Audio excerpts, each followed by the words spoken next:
आज गत अशी झाली आहे की ज्याची सकाळची सुरुवातच दारूपासून होती.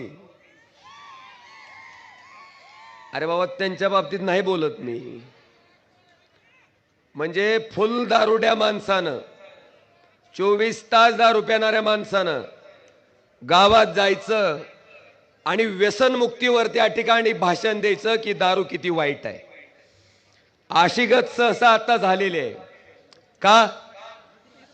एक माणूस बाळासाहेबांना धोका देऊन, उद्धव साहेबांना धोका देऊन भारतीय जनता पार्टीत गेलाय आणि आदल्या दिवशी चोरलेला धनुष्यबाण घेऊन आलाय. दुसरा, ज्या शरद पवार साहेबांनी वर्गात सुद्धा राणा पाटलाला कोणी मॉनिटर केलं नसल, त्याला डायरेक्ट महाराष्ट्राच्या मंत्रिमंडळात मंत्री केलं. ते सुद्धा गबाळ विकास करायचा आहे म्हणून एका रात्रीत शरद पवार साहेबाला सोडून कमळाबाईकडे गेलं.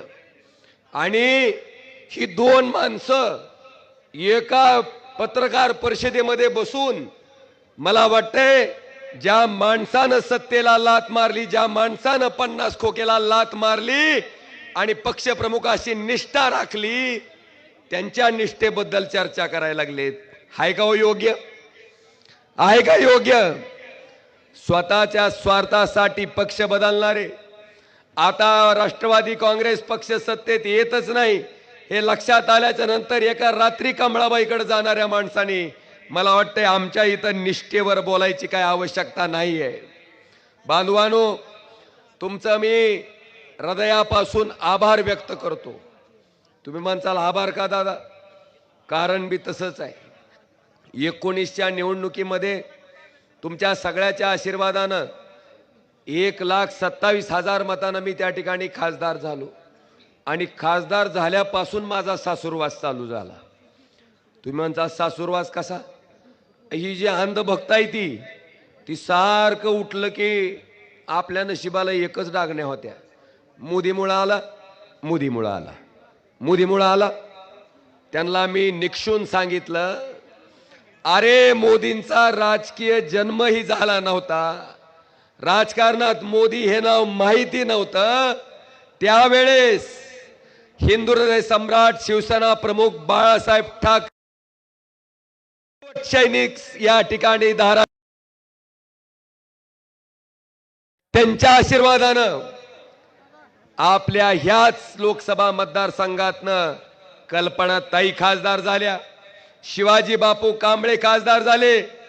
मला हेच त्यांना सांगायचं होतं की बाळासाहेबांनी घडवलेले कडवट सैनिक या ठिकाणी आहे आणि तुमचा राजकीय जन्म झाला नव्हता.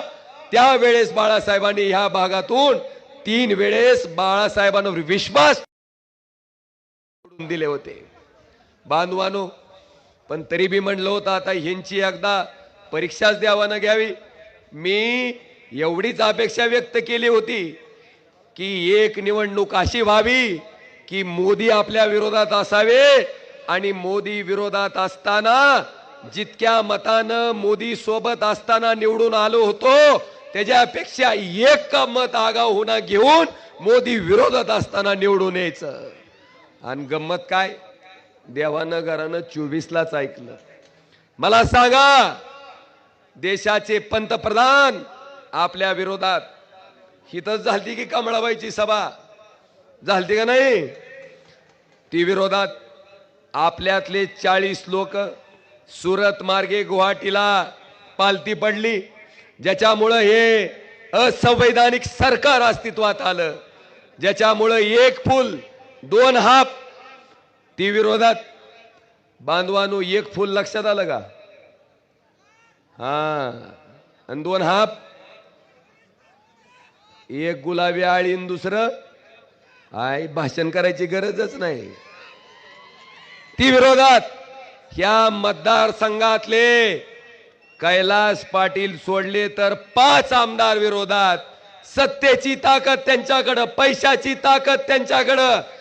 इतकी प्रतिकूल परिस्थिती असताना सुद्धा सामान्य जनतेसाठी जे 5 वर्ष आम्ही त्या ठिकाणी खर्ची घातले, बांधवानो, लोकप्रतिनिधी आणि लोकांचं नातं कसं असतं हे बघायचं काम, हे दाखवायचं काम आपण त्या ठिकाणी घडवलं.